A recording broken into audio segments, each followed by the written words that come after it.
ફ્લોરિડાના ઓકાલ સિટીમાં રહેતા 21 વર્ષના ગુજરાતી યુવકને પોલીસે ગંભીર આરોપ હેઠળ અરેસ્ટ કરીને જેલ ભેગો કર્યો છે.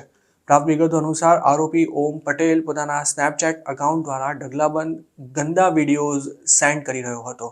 આ વિડીયોમાં બાળકો પણ દેખાતા હતા અને અમેરિકાના કાયદા પ્રમાણે આવું કોઈ પણ મટીરિયલ ગમે તે ફોર્મેટમાં જોવું, સ્ટોર કરવું કે પછી કોઈની સાથે શેર કરવું ગંભીર ગુનો છે. ઓમ પટેલની આ કરતૂત અંગે પોલીસને 4 નવેમ્બરના રોજ સાયબર ટીપ મળ્યા બાદ તપાસ શરૂ કરવામાં આવી હતી. ઓમ પટેલની આ કરતૂત અંગે પોલીસને 4 નવેમ્બરના રોજ સાયબર ટીપ મળ્યા બાદ તપાસ શરૂ કરવામાં આવી હતી. જે સ્નેપચેટ એકાઉન્ટની પોલીસને બાતમી મળી હતી તે 21 વર્ષના ઓમ પિનાકિન પટેલનું હતું.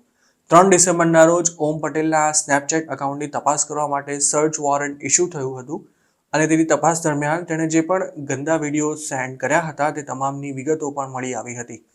ત્યારબાદ 10 ડિસેમ્બરના રોજ national centre for missing and exploited children એટલે કે MCSOનો ડિટેક્ટિવ આરોપીનો ફેમિલી બિઝનેસ જ્યાં ચાલતો હતો તે જગ્યાએ પહોંચ્યો હતો અને તેણે ઓમની પૂછપરછ કરી હતી.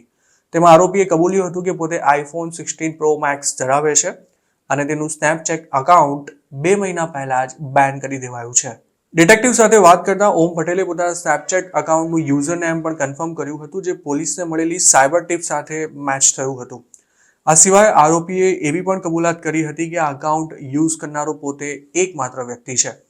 ડિટેક્ટિવે જ્યારે ઓમને તેણે સ્નેપચેટ દ્વારા મોકલેલા ગંદા વિડીયો અંગે પૂછ્યું ત્યારે તેણે એવું જણાવ્યું હતું કે પોતે એક વોટ્સએપ ગ્રુપ પર આ વિડીયો મોકલતો હતો તેમજ મેળવતો પણ હતો. આ સિવાય તેણે એવો પણ દાવો કર્યો હતો કે વોટ્સએપ પર આવતા આ વિડીયોઝને તે સ્નેપચેટ દ્વારા પણ પોતાના ફ્રેન્ડ સાથે શેર કરતો હતો.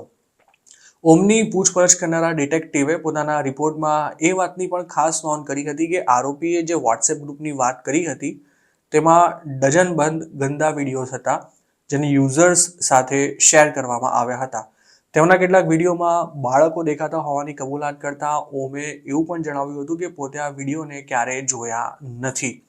તેણે કહ્યું હતું કે વોટ્સએપ ગ્રુપ પર આવતા વિડીયોને તે સ્નેપચેટ મારફતે એક ફ્રેન્ડ સાથે શેર કરતો હતો અને દરેક વખતે એક વિડીયો સિલેક્ટ કરીને જ તેને સેન્ડ કરવામાં આવતા હતા અને આ દરમિયાન 2 એવા વિડીયોઝ પણ કદાચ ફોરવર્ડ થઈ ગયા હતા કે જેમાં બાળકો દેખાતા હતા. મેરિન કાઉન્ટી શેરિફ પોલીસ ઓફિસના જણાવ્યા અનુસાર ઓમ પટેલે આ વિડીયોને રોકી પટેલ નામના એક વ્યક્તિને સ્નેપચેટ મારફતે ફોરવર્ડ કર્યા હતા.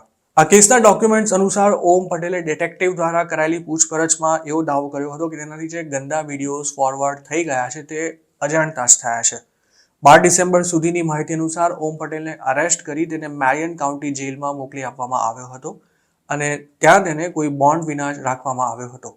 ઓમ પટેલ પર આ બાબતે કુલ 12 અલગ અલગ ચાર્જીસ લગાવવામાં આવ્યા છે અને તેની કોર્ટ ડેટ પણ હજુ સુધી શેડ્યુલ નથી થઈ.